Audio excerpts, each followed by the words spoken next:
Nigerian governors are among the most powerful and influential people in Nigeria. While in office, they enjoy immunity from prosecution. They control state resources, manage the growth and development of state, receive monthly allocations from the Federation account, and command serious political power, usually unchecked by any institution. An average Nigerian governor, if I may use the term, is an emperor.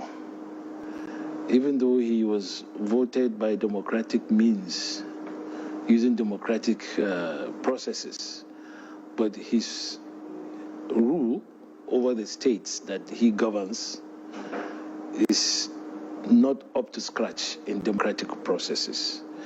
And I'm saying this because it is the opinion of most Nigerians that democracy has not been up to scratch at the state levels. For decades, there have been numerous concerns regarding the conduct of some Nigerian governors, with many accused of abusing their power.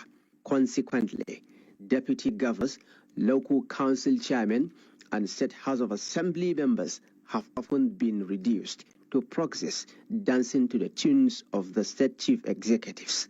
But when governors came to the leadership structure, which was changed by Obasanjo, that instead of party chairman being the leader, the governor became the leader in the state, while he as the president became the leader, the national leader. So I think so that gave the governors and the president enormous power, not only on governance, but also on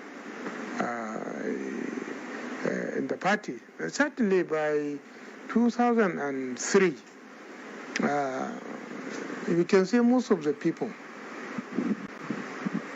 came to the house of the blessing of their governors. As Nigeria marks 25 years of uninterrupted democratic rule, citizens are reflecting on the performance of state governors and the democratic journey so far. If I should appraise the performance of the governors in my state, I would say some of them are fair and some of them, their performance is poor. But trying to appraise the whole thing, democracy together, me, if you ask me, I will tell you that I'm scoring them 25 to 30%. They have achieved nothing, because look at the struggle.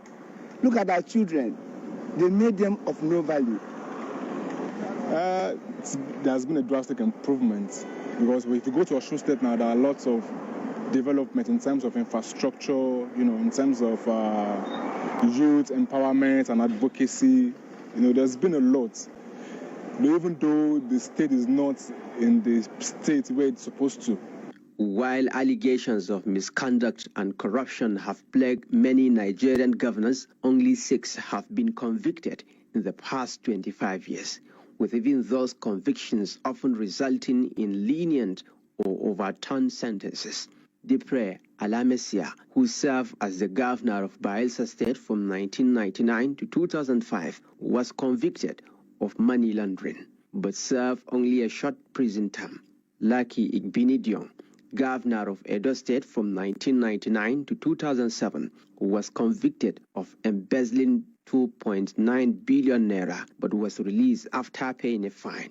James Ibori, governor of Delta State from 1999 to 2007, was convicted of laundering $77 million and sentenced to 13 years in a UK prison.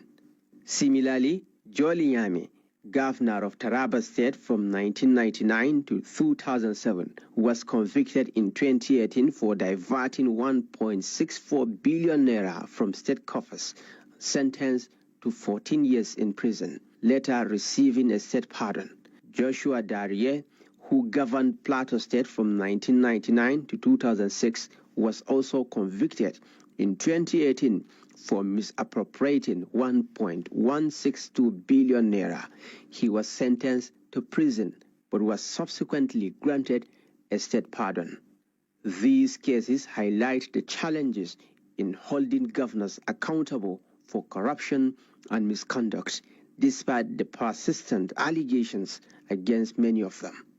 How do they showcase the implementation of projects, the budgeting process, the implementation of budgets? Again, they vary. Some governors who are experienced knows the implications of not budgeting, not implementing the budget according to the law, and so on and so forth. Some don't even care. The budget is different, and the implementation is totally extra budgetary. And that is why corruption sometimes is very, very, very clear.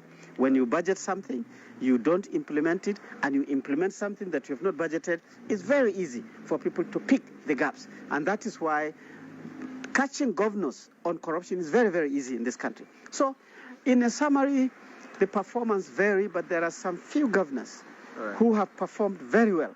But most of the governors, I'm sorry to say, the performance on these indices are not as desired. From 1999 to 2024, 6 governors were impeached by their state houses of assembly over allegations of corruption or misconduct. Governor Dipre Alamesia of Bayelsa State was impeached in December 2005. Governor Rashidi Adewolu Ladoja of Oyo State was impeached in January 2006. Peter Ayodele Fahishe of Ikiti was impeached in October 2006. And Peter Obi of Anambra State followed in November 2006. Joshua Darie of Plateau State was also impeached in November 2006. But politics crept into it. The very few governors that have been impeached, in most cases, it has political tonnage. There is something that they call the stakeholders, the senior stakeholders in political parties. If you don't appease them, they can rely back onto the legislature and they can brew challenges for the governor, particularly governors who are very, very strong-headed. They don't want to follow what the stakeholders are saying. They are reckless. They do whatever they like, thinking that they are the governor. If the legislature is infected, they can actually impeach the governor. But in most cases, the governors actually control the legislature. Notably, from 1999 to 2024, 8 deputy governors ascended to the position of governor. Throughout these years, there has been an ongoing debate regarding the misuse of local government funds. Governors and state houses of assembly have consistently refused to grant financial autonomy to local councils, fueling concerns about corruption and mismanagement at the local government level. They've actually consider local government allocations as their own. They don't even give it to the local governments. They don't even allow local government access to it. When the money arrives, they just call the local government chairman, whom they eventually appoint anyway, and say, look, hey, okay, I'm doing this, I'll give you this for payment of salaries and the rest. It's retained at that level. So there's so much power granted, or rather, the governors have been allowed to take as much power as even beyond what is required under the Constitution. So because there has not been a lot of checks on governors, there has to be periodic checks on governors. This issue about allowing them autonomy on the road, no, there has to be accountability. Although there are numerous allegations against state governors, it is noteworthy that they have also contributed significantly to the development of their respective states. Their contributions span various sectors, including the provision of healthcare, improvements in education, and the initiation and completion of infrastructural projects. These efforts have played a crucial role in enhancing the quality of life for residents and promoting economic growth within their states. Ibrahim Ismail, Trust TV News, Abuja. There seem to be